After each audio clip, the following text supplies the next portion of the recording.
Hey guys, what is up? It is me, Pagey here once again with another video on The Flash Season 6. So we are almost done with this break for The Flash. It is back tomorrow from today with a new episode, that of course being episode 16. So we are starting to get some sunshine coming through during this bleak period of time. I was actually expecting to do this video, but due to The Flash coming back with new episodes, Grant Gustin, who of course plays Barry Allen, or, you know, The Flash, did an interview with TV Line, a usual suspect, where he talked about obviously the upcoming episode, as well as the episodes to come this season, but he also performs a bit of a mic drop, which went against all information and news we had heard previously, which was quite a shock. I was like, oh my god, when it showed up on my computer screen. So let's go through this interview and everything like that. But of course, throughout the video, be sure to let me know your various thoughts and opinions in the comment section down below. What do you think of the various, stuff that we go through in this interview and all of that? And any, theories, I guess, and I guess further opinions you want to put in there, let me know that in the comments. And of course, if you're going to enjoy the video and all of that, it would be awesome if you could drop a like to show your support. And yeah. When last we tuned in, Barry had the idea to use his daughter Nora's journal to help build a new Speed Force. Will that prove to be easier said than done? For sure, Barry will have the speed gauge that Cisco and Caitlin developed to register how much energy he is using and make sure he is not wasting his speed. But in the meantime, this artificial Speed Force isn't going to come together as quickly as we would like it to. And when they eventually do find a way to get it to work, it comes with a pretty big sacrifice for the team. Now, this is surprising that it comes, like the main thing I gauge from this, because, everything here sounds like as we would expect, like they're not going to figure it out straight away and stuff like that. You just can't, it's not going to come just willy-nilly. It's going to take some time to perfect. The interesting thing here is that it's going to come with a pretty big sacrifice for the team. Like, what does that mean? Like, through developing it, does someone die? Does someone lose a limb? Like, what the hell does that mean? Because if you think it was going to be a sacrifice for anyone, it might just be Barry. Like, why would it be a sacrifice for the entire team? So I'm intrigued to see exactly what they mean there. If you have any further thoughts on that and stuff, and what it could mean, feel free to let me know in the comment section down below. But off the top of my head, I'm sitting here going like, what does that mean for the team? So I know. Yeah, let me know if you have any opinions on that, but we'll have to wait and see how that plays out in the show and what it exactly means. Will the villains of the week, such as Ragdoll, prove to be distractions as well? The Ragdoll episode, airing this week, changes the dynamic of the team and the West Allen family moving forward. They're not just small challenges, they're going to have lasting effects for the rest of the season. It's not just a villain of the week type thing, it will affect the show moving forward for a while. Why? Is there some debate about how to handle a problem? The team doesn't want Barry to waste his speed, that's an element for sure, but also Joe is in some serious danger and gets harmed in the process. I don't want to spoil too much, but the dynamic of the West family and Team Flash is going to be altered for a while because of what happens with Joe and Ragdoll. Now, if you didn't know, in this week's episode, Ragdoll is being hired by Black Hole to go after Joe, and Joe's sort of being encouraged to go into witness protection and all of that. And as we've seen, like, the promo images for this week, we see, like, Cecile captured, which then ends up with, like, Joe taking Cecile's place in, like, a pressure-activated bomb chair, if you want to call it. So it wouldn't surprise me. Well, actually, I'm not going to say it wouldn't surprise me, because other people have said this in the community. People have said, oh, what if this leads to Joe leaving the show for a while and actually going into witness protection because he is this massive target for Black Hole? I don't know the thing whether, like, Jesse L. Martin and Danielle Nicolette, who played Joe and Cecile, filmed later episodes after this episode for the season, because you just don't get much from set when you get, like, later into the season sometimes. So they may leave the show, and that could, put a different dynamic in the West Allen family and like how the show is set up moving forward for a while, which is what Grant's saying there.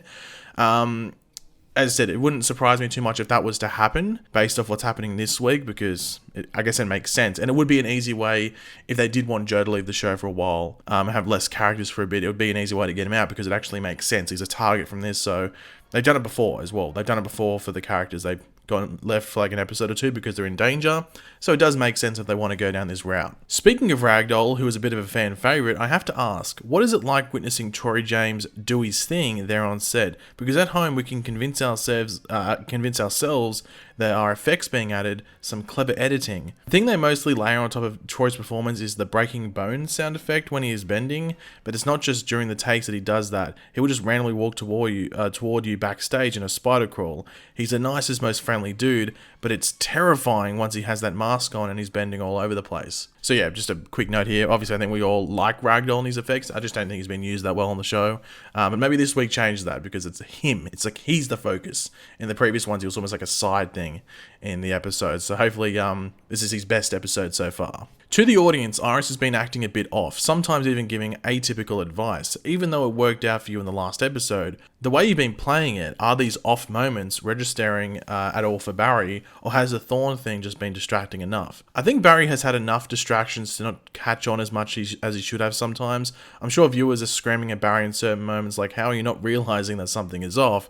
But he will be the first team member outside of Wally to start picking up that something is wrong with Iris, and he starts to get suspicious. There's a breaking point where he looks back at the past few weeks and realizes this isn't Iris. What will it take to give him that kicks in the pants? Does she make a verbal slip up, or it's a combination of things? It's a little bit of the stuff she says, but more an emotional connection that's lacking or not consistent with what they've always had. Barry has an epiphany moment where he shares all of his suspicions with Cecile, and the writers gave me a really fun scene for when it all lands, where I convey all these ideas about what I think is really going on. We had a lot of fun with it. So this has been something that people have really been, yeah, like, I guess that Grant's referring to, they're like almost like screaming at Barry, going like, why haven't you noticed this?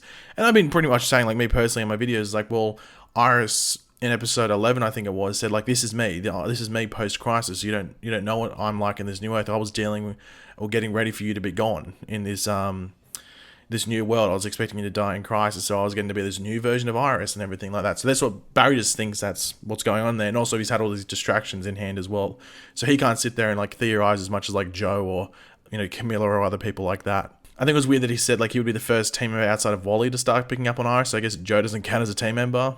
I guess he's not constantly a member of Team Flash, so I guess that makes sense. Anyway. But yeah, I am intrigued to see what this like scene is with him and Cecile where it all lands. I don't know if it's in this week's episode. I think it's in next week's 17, because I think the synopsis for episode 17 pretty much says that like Barry starts to realize stuff. So yeah. I've had several readers asking if the real Iris's status as Barry's lightning rod might play a role in him eventually returning to full power. Not so much, to be honest. There's an emotional connection that will be used to figure out how to get Iris out of the Mirrorverse, but it's not necessarily connected to the whole lightning rod idea at this point. Yeah, I don't know why people were saying that. That's a bit random. Anyway. In the episodes we will get this season, is there an especially meaty or emotional scene ahead for you and Candace Patton? Yeah, right before Barry kind of figures out what's going on, there's a big fight scene, essentially, that is going to change the dynamic of Barry and Iris and that relationship moving forward for the rest of the season. Hopefully this isn't physical, because I don't think that'd be the best thing to put on a family TV show, so hopefully it's not physical. I'm assuming it's just all verbal, but also maybe messes with both of them mentally. I wonder if it's is it the fake Iris? Well, it says before, when Barry kind of figures, but right before Barry kind of figures out. So I'm guessing it's with the mirror Iris. So yeah, I don't know why it would affect them moving forward too much, unless the real Iris hears it. That's probably what's going to happen, actually. The real Iris will probably be looking through the mirror and hear it all, and then she'll take it as like a personal offense, I'm guessing. That's probably what's going to happen there. And finally, this is where like Grant pretty much flossed on everyone when he went, and as far as Thorn, who's crackling around out there somewhere, should we be afraid about what or whose form he takes next? There was going to be a big Thorn cliffhanger at the end of what this season would have been, but that's not going to be the cliffhanger we get. Episode 619, Success is Assured, is going to end up being our finale. So we're going to have a different cliffhanger than originally planned, but the cliffhanger at the end of 619 does serve as a pretty good finale. So this was like the big shocking thing when this was in the interview, because it just seemed like a normal interview previewing the episode, and then that just gets dropped. It's just right at the end. Like, why not start the interview off with that, please? Because that's like the biggest thing from this interview. And it's pretty crazy, because if you've been watching any my videos or anyone else's videos, pretty much what everyone's been saying in regards to people that work on the production team, just people in the know, is that they were going to finish the episodes because legally and contractually they're, you know, obliged and binded to do it. They can get out of it, but it just costs them money. So it's just going to cost them money to get out of it. So it seems, okay, well, wouldn't you just finish the season? So the only reason I can think that they would go, okay, well, we'll just end on 619 is because 619 is good enough to end the season on. It must just be good enough to end the season. I think they would prefer to finish on 622, which is their normal finale, but 619 seems like it's good enough because they did finish episode 20. Episode 20, which they filmed, they finished, they were into 21. So episode 20, it seems, is just going to be this episode that's just lost in the abyss and may never be seen unless they maybe use some footage from 620 and put it in 619. but it'd have to sort of work together, I guess. And I guess, I don't know, I have to wait and see what happens there. But they did finish 20 episodes, so I don't know if they'll use some of episode 20's footage in the premiere for for season 7, episode 1, or it's just going to be an episode that's lost in the abyss and we never see it. So it's pretty crazy. That's never happened with the Flash. So I don't know what's going to happen there with that episode if we ever see it. But yeah, so we're ending on 6/19, which airs on May the 12th. So yeah, that's the last episode for season 6, which is pretty interesting, and it's going to be the shortest Flash season so far.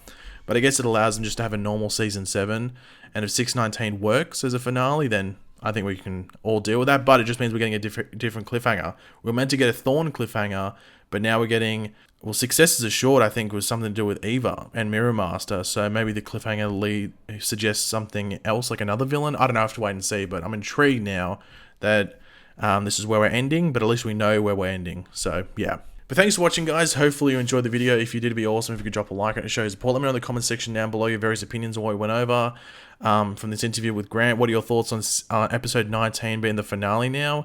I think it's what we were all predicting early on, but then all these other people said, no, they're going to finish the season. So it sort of changed what we were thinking. But this is what everyone thought would be the case at first, but then our opinions were changed. But now we're back thinking this. So yeah, let me know all your opinions down there. And of course, if you are new to the channel, make sure to subscribe. And yeah, I'll catch you guys later. Goodbye.